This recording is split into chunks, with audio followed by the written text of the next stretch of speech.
Suite de la première ligue en pleine semaine, occasion parfaite de tenter un prono sur Unibet, 100 € remboursés sur votre premier pari grâce au lien en description, conditions pour jouer en bas de l'écran.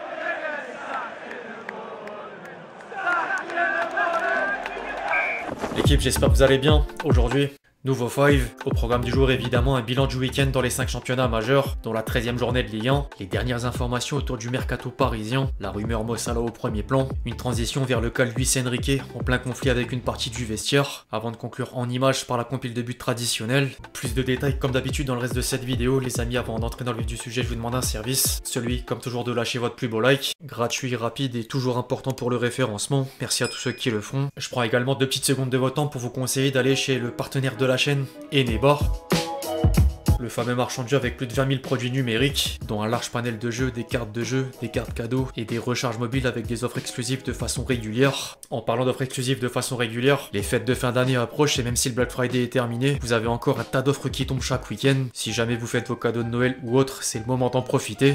Le lien est dispo en description.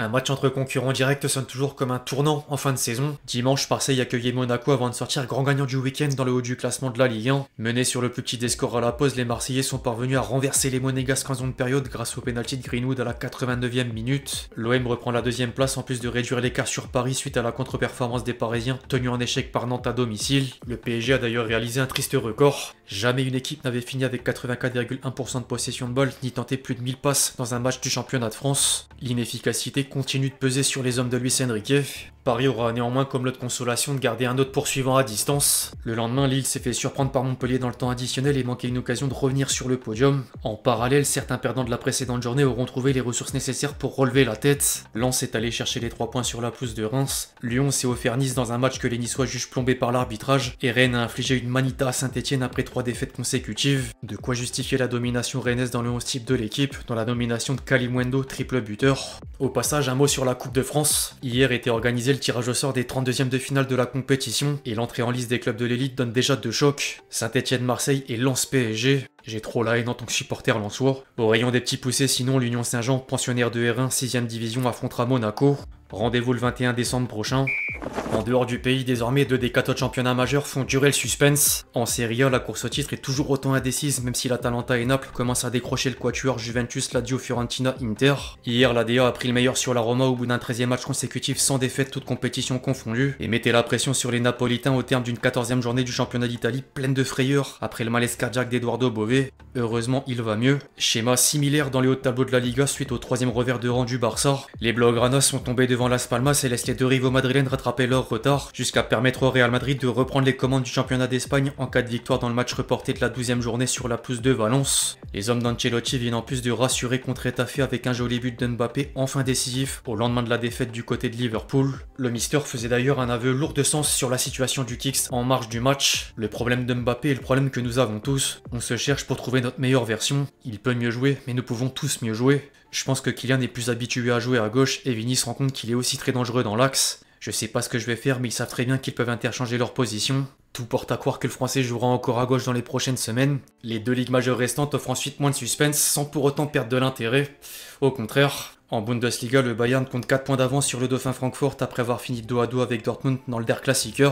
Leverkusen complète le podium du championnat d'Allemagne devant Leipzig, corrigé par Wolfsburg au bout d'un 6e match consécutif sans victoire, toute compétition confondue. La formation Red Bull vit la même période difficile que Manchester City. Le club mancunien s'est incliné sur la pelouse de Liverpool et redescend à la 5e place du classement de la Première Ligue, derrière Brighton, Chelsea et Arsenal. Jamais un champion d'Angleterre n'avait perdu 4 matchs d'affilée, de quoi mettre Guardiola dans une situation délicate. En parallèle, les Reds ont conforté leur position de leader fort d'une réussite collective, mais quelques noms méritent quand même les honneurs, dont Arne Slot et Mo Salah. L'Égyptien lâchait d'ailleurs une phrase inattendue après le coup de sifflet final. Jusqu'à présent, c'est le dernier match que je jouerai à domicile avec Liverpool contre Manchester City. Pour le rappel, il sera libre en fin de saison. Au même moment, coïncidence, la presse anglaise a envoyé Mo Salah au PSG. Plusieurs sources anglaises ont avancé qu'il y aurait de bonnes chances de voir l'attaquant de Liverpool porter les couleurs parisiennes la saison prochaine, jusqu'à parler de discussions entre le joueur et les dirigeants parisiens. Les médias français sont ensuite allés demander aux principaux intéressés avant d'assurer qu'ils démentent l'information. Le double ballon d'or africain utiliserait le club de la capitale pour renégocier une prolongation de contrat chez les Reds. Puis aujourd'hui, Nasser Al-Khelaifi est sorti du silence au micro de Sky Sports Allemagne. C'est pas vrai, c'est un joueur fantastique et incroyable, mais nous n'avons jamais envisagé de le recruter. Pour être honnête, nous savons que tous les clubs aimeraient l'avoir, mais cette rumeur à notre sujet n'est tout simplement pas vraie.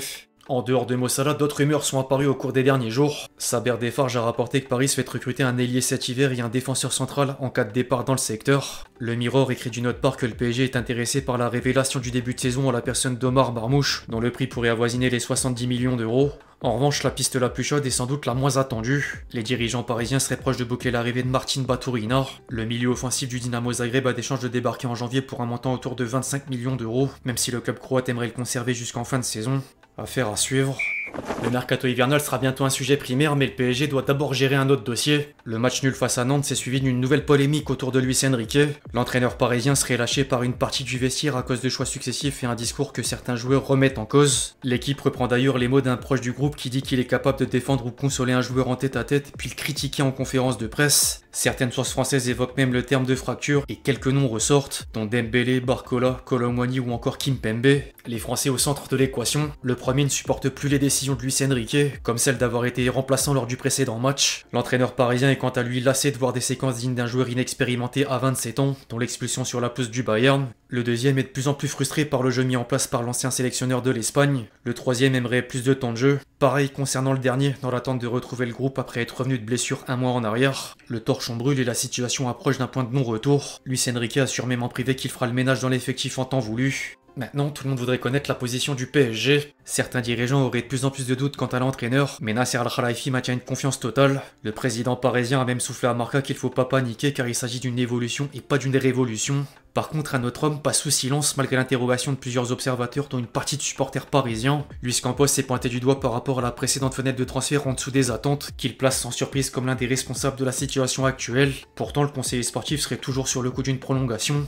En parallèle, Nasser Al-Khelaifi pourrait également prendre tarif au vu d'une gestion que beaucoup considèrent comme mauvaise depuis l'arrivée de QSI. Il a d'ailleurs pris tarif de la part d'un certain Rezé Rodriguez dans une vidéo YouTube. Au PSG, j'ai débuté en faisant la passe décisive de la victoire pour mon premier match, mais ensuite j'ai été KO 2 mois à cause d'une appendicite. En janvier, ils m'ont dit que je devais partir. J'ai dit à Emery que j'avais l'impression de m'être fait avoir. Le président voulait même pas me voir en peinture. Je sais pas s'il préférait ma femme ou moi. Ils m'ont donné aucune explication. Tu pouvais gagner beaucoup d'argent, oui, mais ils m'ont vraiment très maltraité. C'est là que je me suis rendu compte que le Real Madrid est le meilleur club du monde sur tous les plans. Au PSG, c'est un type qui est milliardaire et qui utilise les joueurs comme des pogs. Énième retour négatif de la part d'un ancien joueur parisien. Qui dit week-end de foot, les amis, dit compile de buts.